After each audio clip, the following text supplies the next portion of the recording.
Bismillahirrahmanirrahim. Assalamualaikum warahmatullahi wabarakatuh. Para jemaah Al-Asran, Alhamdulillah ya, tidak terasa hampir sebulan penuh kita melaksanakan puasa. Alhamdulillah.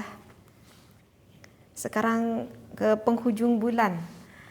Kita menunggu beberapa hari lagi. Insya Allah memberikan kita umur. Mudah-mudahan ya kita bisa sampai kepada Idul Fitri dan Allah memberikan kefitrahannya itu kepada kita semua. Allah ya Rabbal Alamin. Amin ya Allah. Nah, apa nih yang pengen dibahas? Yang pengen dibahas itu sebetulnya banyak juga sih yang bertanya, gimana nih kalau misalkan ketika pada malam Idul Fitri, ketika bapak-bapak ataupun laki-laki itu hendak pergi ke masjid untuk melaksanakan takbiran. Ini masih bapak gitu ya. Ataupun laki-laki ini tuh misalkan melakukan berhubungan dengan istrinya. Aduh, saya tuh rasanya gak enak banget misalkan hatinya. Gimana itu, boleh gak sih kalau misalkan pasangan suami istri yang ketika pada malam takbiran melakukan berhubungan seperti itu. Nah, sebetulnya udah sering kan saya terangkan bahwa kalau kita mau melakukan berhubungan antara suami istri itu mau kapan saja itu kan boleh kan, kecuali pada waktu dan juga saat-saat yang memang diharamkan. Dan mungkin tak perlu saya terangkan lagi ya, karena sudah sering kan saya terangkan apa saja sih yang haram dilakukan bagi pasangan suami dan juga istri. Nah, seperti itu. Tetapi memang kalau saya lihat di dalam kitab Qurratul Uyun, ya, ini ada di dalam kitab Qurratul Uyun. Qurratul Uyun itu karangan Muhammad Tahammi ya. Di dalam Qurratul Uyun itu ada penerangan yang diterangkan oleh ulama sufi ataupun ulama tasawuf yang bernama Imam Ghazali.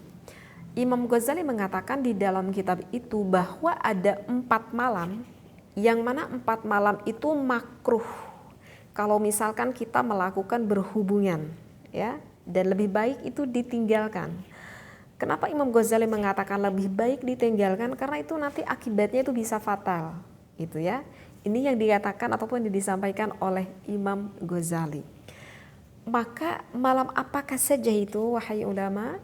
Maka menurut Imam Ghazali mengatakan yang pertama itu adalah pada malam Idul Adha, kedua itu adalah pada malam Idul Fitri, ketiga itu adalah pada malam setiap.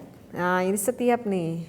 Setiap awal bulan ataupun setiap tanggal 1 pada awal bulan. Ya, berarti ini setiap bulannya dong. Iya, setiap bulannya pada tanggal 1-nya ataupun pada awal bulan, setiap bulan. Tetapi yang dihitung di sini itu adalah bulan Hijriyah, ya, bulan Islam, bukan tahun Masehinya, bukan Januari Februari, ya, tapi ini Ramadan, Syawal gitu ya, bulan Hijriyah. Nah, yang keempat, yang lebih baik kita tinggalkan tidak melakukan pada malam itu adalah setiap pada tanggal pertengahan bulannya, ya. Jadi awal bulan dan juga nisfu syahrin pada pertengahan bulannya. Nah, menurut Imam Ghazali itu lebih baik ditinggalkan, dijauhkan karena ada bisa mengakibatkan fatal, kata Imam Ghazali. Nah, maka kalau misalkan saya bacakan dulu ya referensinya ya. Saya bacakan referensinya ada di dalam kitab Qurratul Uyun. Di sini dikatakan bismillahirrahmanirrahim. Akhrajahu rahimahullah annal jima'a, bahwa sesungguhnya kalau pasangan suami istri melakukan berhubungan itu yumna'u, itu dilarang fi hadhil lailatil arba'ah, di 4 malam ini, di antaranya lailati Idul Adha, di antaranya pada malam Idul Adha. Kenapa? Lima qila min annal jima'a fiha yujibu kaunal waladi safikan lid-dima'i. Jadi menurut Imam Ghazali, kenapa sih kalau pada malam lebaran itu lebih baiknya kita nggak melakukan hubungan itu? Itu dikarenakan menurut Imam Ghazali dikhawatirkan, bahasanya dikhawatirkan ya, dikhawatirkan kalau pada malam itu misalkan menjadi anak. Jadi kalau misalkan menjadi anak, jadi dikhawatirkan itu takut menjadi anak pada malam itu. Karena kan kalau misalkan mau jadi anak kan kita nggak tahu yang jadi itu pada malam kapan, pada saat kapan, kita kan nggak pernah tahu. Nah, yang dikhawatirkan oleh Imam Ghazali itu udah dikhawatirkan pada malam lebaran itu takut menjadi anak. Ya emang kalau menjadi anak itu Emang kenapa? Nah, kata Imam Ghazali mengatakan bahwa kalau sampai menjadi anak, dikhawatirkan nanti anaknya, jadi anaknya itu nanti akan senang berkelahi, senang berantem. Bahkan sampai senang-senangnya berkelahi berantem, bahkan sampai bisa mengeluarkan apa itu ya? Bisa sampai menghilangkan nyawa orang. Naudzubillah summa naudzubillahi min dzalik. Dikhawatirkanlah seperti itu menurut Imam Ghazali. Dan tipe orang seperti ini itu biasanya mentalnya itu yang sering mudah stres, yang sering mudah panik, dan kalau misalkan nggak punya keimanan itu dikhawatirkan naudzubillah bisa sampai menjadi gila. Nah, berarti ini yang disampaikan oleh Imam Ghazali seperti itu. Lantas Imam Ghazali juga mengatakan bahwa lebih baik pada awal bulan ataupun pada pertengahan bulan, lebih baik jangan dulu deh, istirahat dulu deh, kata Imam Ghazali.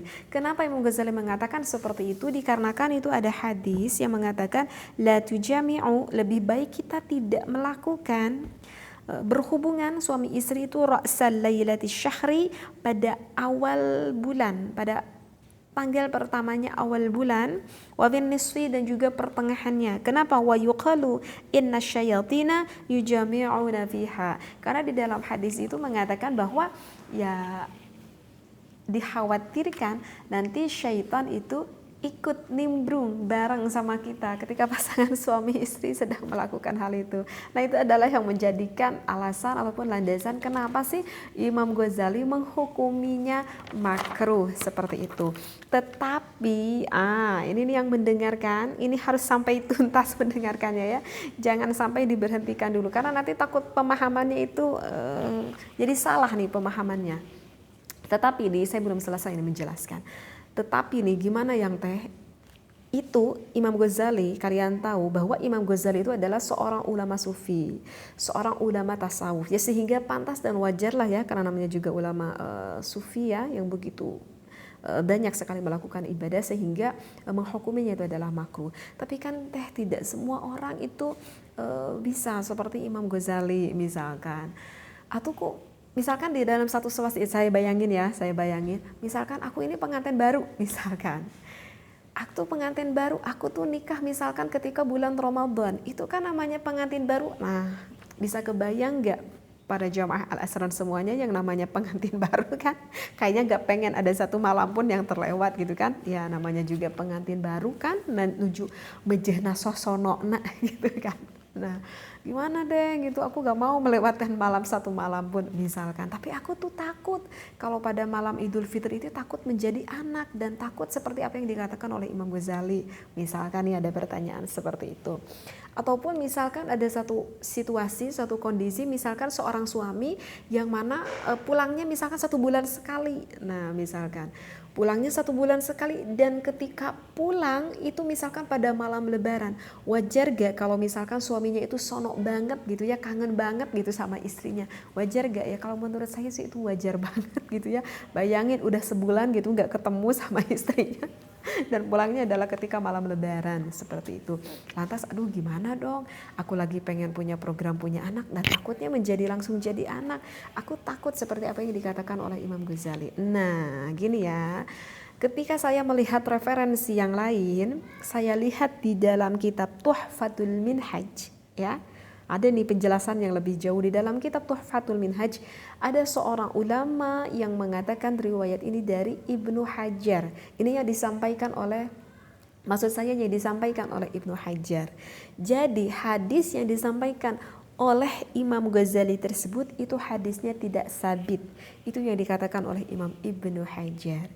Jadi kalau misalkan dikhawatirkan ketika kita berhubungan badan antara suami istri, kemudian setan ikut nimbrung gitu ya, takut ya, ikut nimbrung bareng kita sehingga sulit menjadikan mempunyai anak yang salih, maka menurut Imam Ibnu Hajar jangan lupa aja setiap kita mau melakukan berhubungan untuk berdoa dulu kepada Allah. Jadi intinya seperti itu kalau menurut Imam Ibnu Hajar.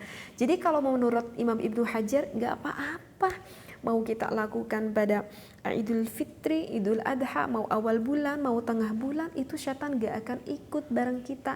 Kenapa? Asal ketika kita mau melakukannya itu, hati kitanya itu ingat kepada Allah. Karena kan kita tahu ya bahwa melakukan hubungan antara suami istri itu merupakan salah satu ibadah yang begitu besar sekali pahalanya.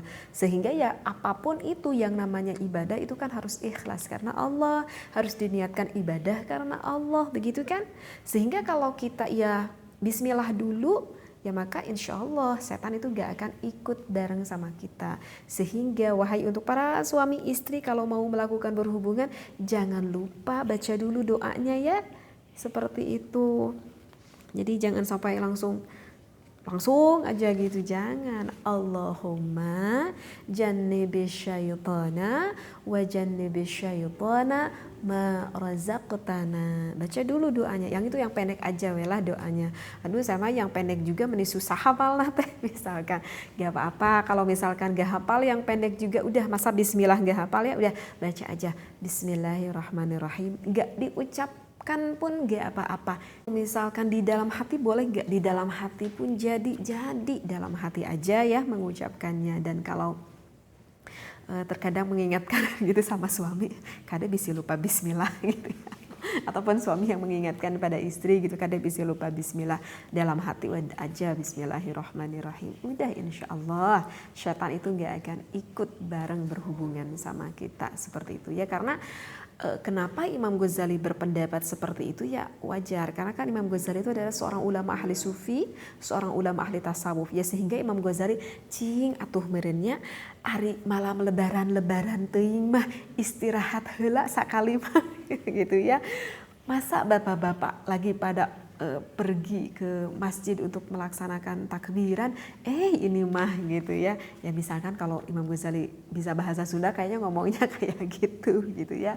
Jadi cing atau sekali-kali teuing mah istirahat heula gitunya, talakbiran heula jika bapak-bapak anu sejen ka masjid takbiran seperti itu. Tetapi kan situasi orang tidak semuanya sama. Ya mungkin salah satu contohnya seperti itu ya, misalkan kayak pengantin baru ataupun misalkan yang sonok banget gitu sama istrinya karena baru ketemu, ya itu mah wajar-wajar aja. Yang penting apa di dalam ini yang ingin saya sampaikan? Yang ingin saya sampaikan jangan lupa bagi pasangan suami istri ketika mau berhubungan jangan lupa Allahumma jannibis syaitana wa jannibis syaitana ma razaqtana. Insyaallah nanti anaknya menjadi anak yang soleh, solehah kalau kita meluruskannya itu juga ya. Jadi begitu ya, mudah-mudahan bisa difahami apa yang saya terangkan kali ini.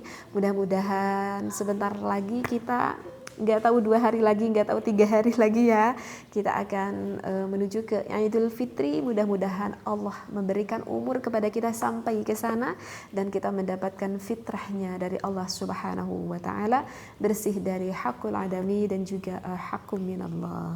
Wallahu a'lam wa billahi taufiq wal hidayah. Wassalamualaikum warahmatullahi wabarakatuh.